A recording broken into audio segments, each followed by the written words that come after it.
उंबरठा घराला फार महत्वाचा आहे. जेव्हा आपण दरवाजा बोलतो, उंबरठा हा असलाच पाहिजे. हल्ली घरांना उंबरठे नसतात. पण त्या उंबरठ्यावरनं ना मी पाहिले स्वस्तिक, आता तुम्ही जसं सांगितलं दरवाजावर काढा, तसं उंबरठ्यावरती पण स्वस्तिक काढतात एक एक जण.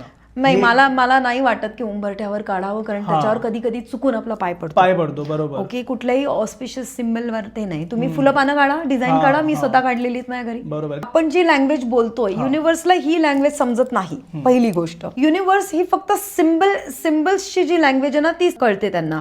म्हणजे हे आपले ऑस्पिशियस सिम्बल्स झालेत, किंवा तुम्ही जर आधी आर्किओलॉजीमध्ये आपण गेलो तर ॲस्ट्रॉनॉमीमध्ये आपल्याकडे बरेच सिम्बल्स आहेत.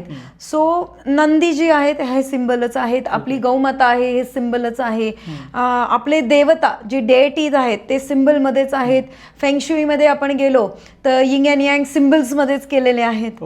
Fire and water element. Okay, आपलं कासव सिम्बलच आहे.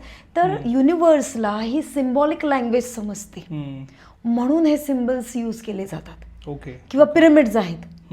ओके, हाऊ पिरॅमिड 3D काम करतं. पिरॅमिड 3 डायमेन्शन्समध्ये काम करतं. तुम्ही कशाही पद्धतीने पिरॅमिड काम करतं. ओके, कारण त्याला एक पर्टिक्युलर शेप दिलाय. शेप्स अँड साइजेस, मी नेहमी तेच म्हणते, शेप आणि साईज हे वास्तूमध्ये काम करतं, हेच आर्किओलॉजीमध्ये काम करतं.